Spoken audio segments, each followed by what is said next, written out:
मेरे प्यारे विद्यार्थियों, आपका स्वागत है अपने ऑनलाइन चैनल वनले स्टडी पर।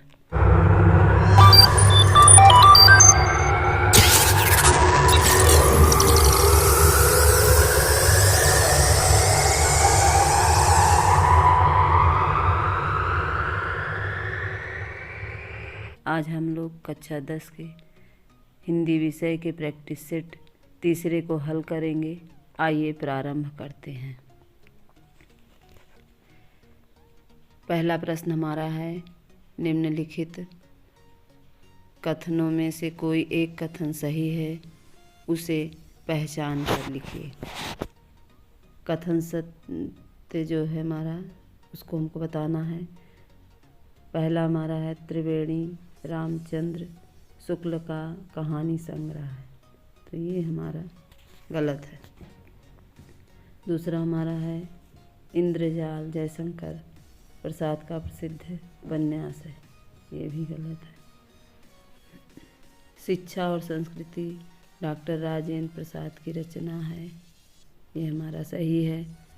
अजंता डॉक्टर भगवत शरण उपाध्याय का नाटक है, ये भी गलत है। खा वाला देखेंगे, निम्नलिखित कृतियों में से किसी एक कृति के रचनाकार बताना है। तो पहला हमारा है, ठलुआ क्लब। ठलुआ क्लब हमारा बाबू गुलाब राय का है। दूसरा है, भूले बिसरे चित्र, भगवती चरण वर्मा जी का है। आहुति इलाचंद्र जोशी जी का है और निर्मला प्रेमचंद का है। गा वाला देखेंगे, कह रहा है, गा में आत्मकथा विधा किसी एक रचना का नाम लिखे। आत्मकथा विधा हमारे पांडे बेचन शर्मा उग्र। कलम का सिपाही किस गद्य विधा पर आधारित रचना है, तो कलम का सिपाही जीवनी विधा पर आधारित रचना है। निराला की साहित्य साधना के लेखक का नाम बताइए। निराला की साहित्य साधना के लेखक हैं रामविलास शर्मा। आगे देखेंगे,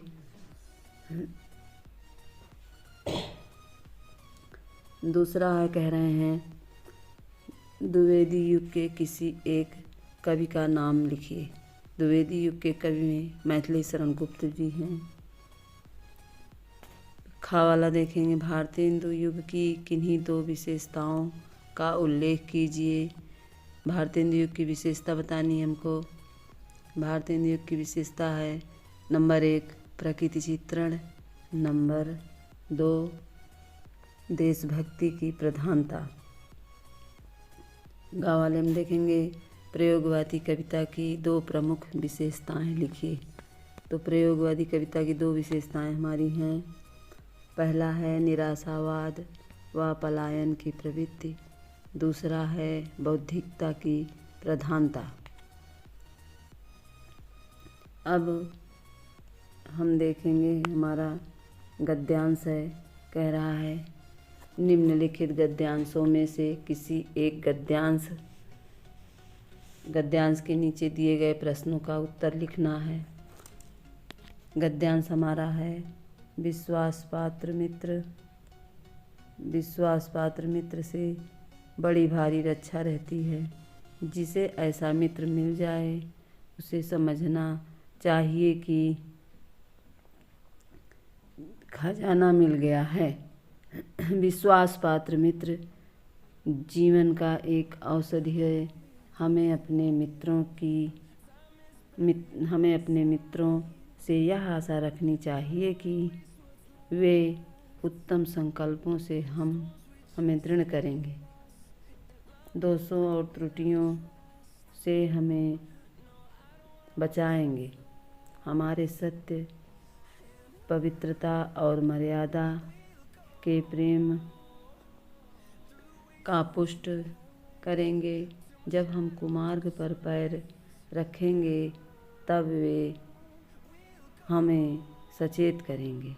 जब हम हतोत्साहित होंगे तब वे हमें उत्साहित करेंगे। सारांश यह है कि हमें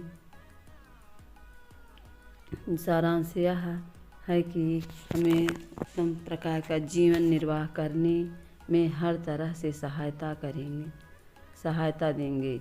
सच्ची मित्रता देखेंगे। यहाँ से रेखांकित अंश हमारा शुरू होता है। तो कह रहे हैं सच्ची मित्रता में उत्तम से उत्तम वैद्य की सी निपुणता और परख होती है। अच्छी सी अच्छी माता का सा धैर्य और कोमलता होती है। ऐसी ही मित्रता करने का प्रयत्न पुरुष को करना चाहिए। अब हमारा प्रश्न बनता है कि उपर्युक्त गद्यांश का संदर्भ लिखिए।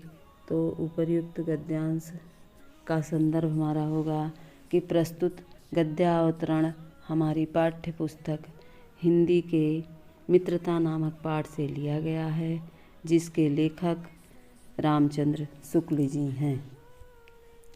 फिर दूसरा प्रश्न हमारा बनता है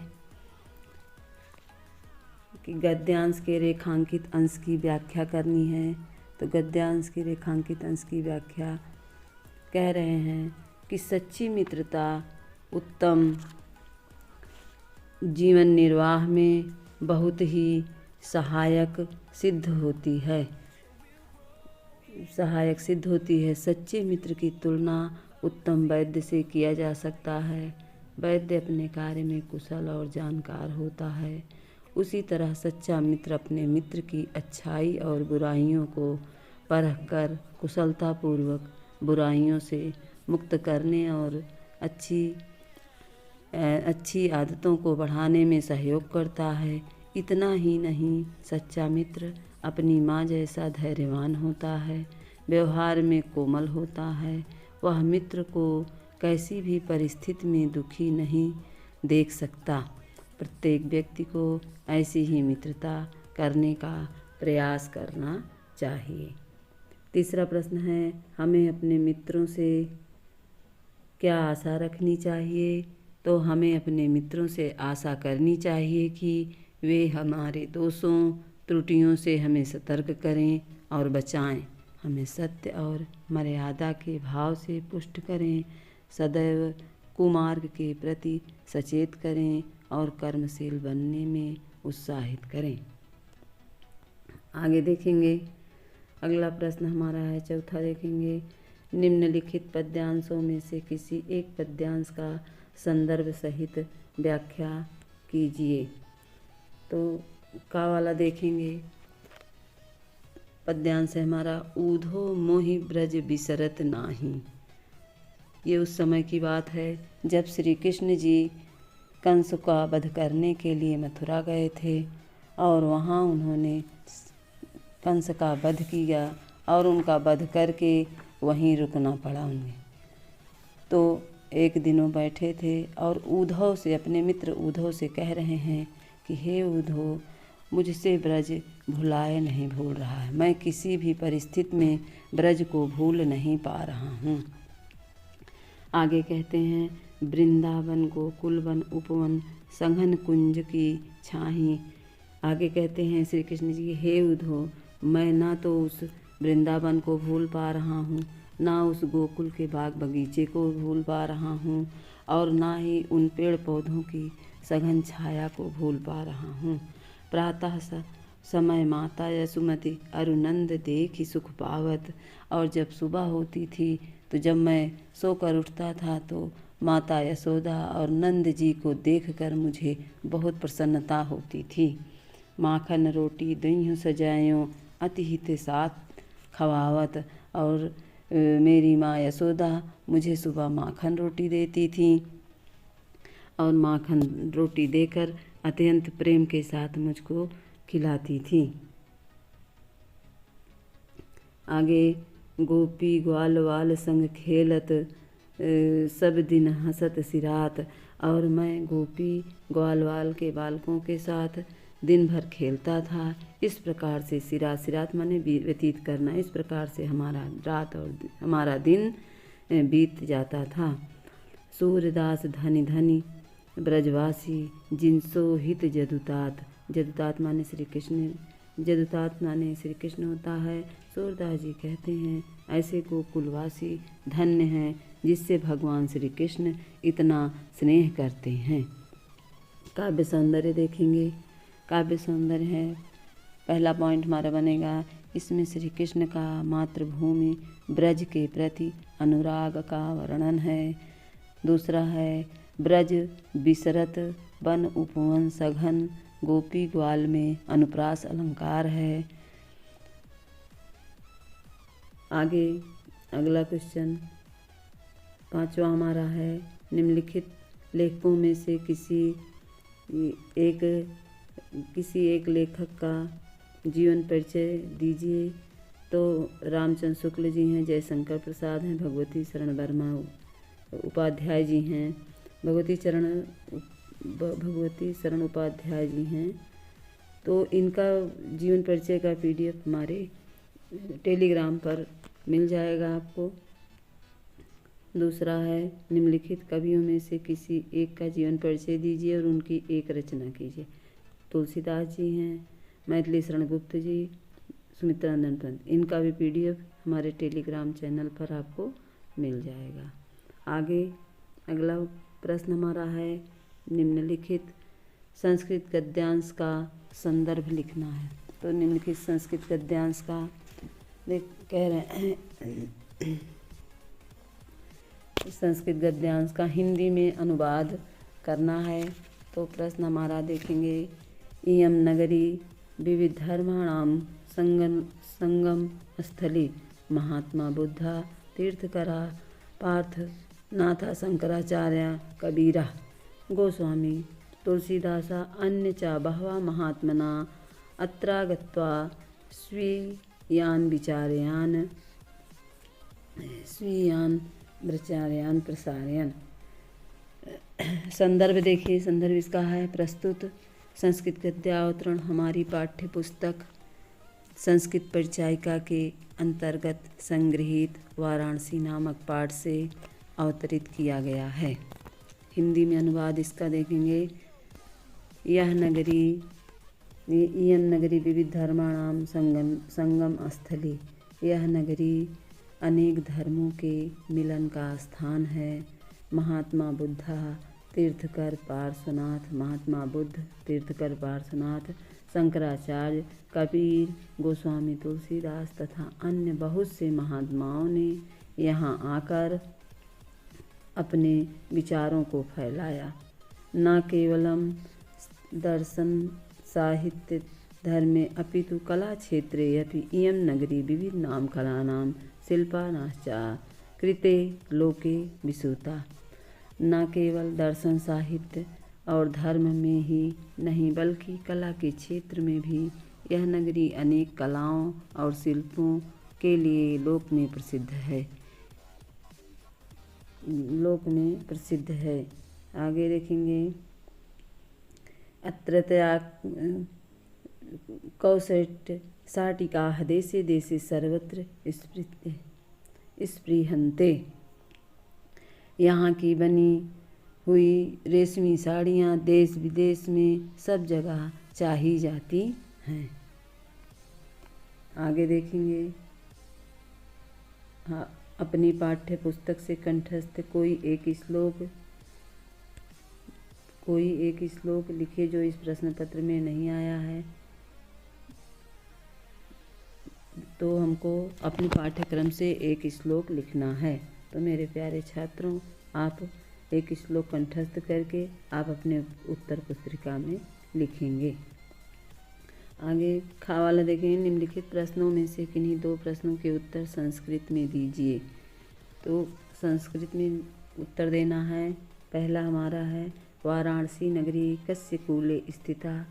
तो इसका उत्तर होगा, वाराणसी नगरी गंगायाः कूले स्थिता। दूसरा है, पुरुराजा केन सह युद्धम अकरोत्। तो पुरुराजा अलच्छेन्द्रेण सह युद्धम अकरोत्। आगे देखेंगे, करुण रस अथवा हास्य रस का सोदाहरण सहित उदाहरण सहित उत्तर दीजिए।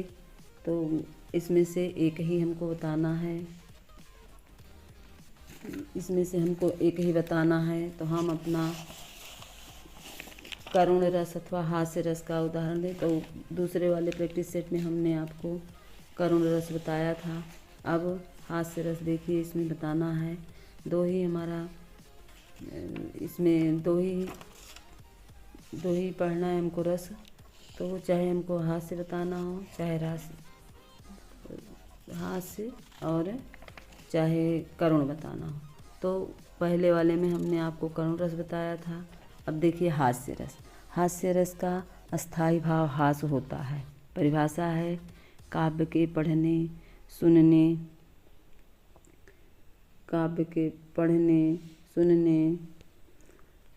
सुनने अथवा नाटक को देखने से जब हृदय में हास्य नामक अस्थाई भाव उत्पन्न होता है, वहाँ हास्य रस होता है। विकृत रूप, आकार, वेशभूषा, चेष्टाएं इसके विभाव होते हैं। उदाहरण है इसका, बिंध के वासी उदासी तपोव्रत धारी महाबिन नारी दुखारे गौतम तीय तरी तुलसी सो कथा सो निभे मुनि वृंद सुखारे होय हो शिला सब चंद्रमुखी पर से पद मंजुल कंज तिहारे किन्हीं भलो रघुनायक जो करुणा करी कानन को पग उधारे।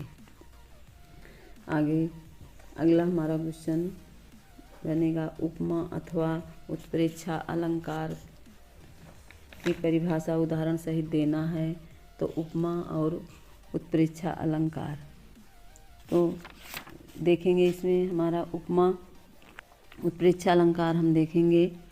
परिभाषा है जहाँ उपमा का चल रहा है, जहाँ उपमेय में उपमान की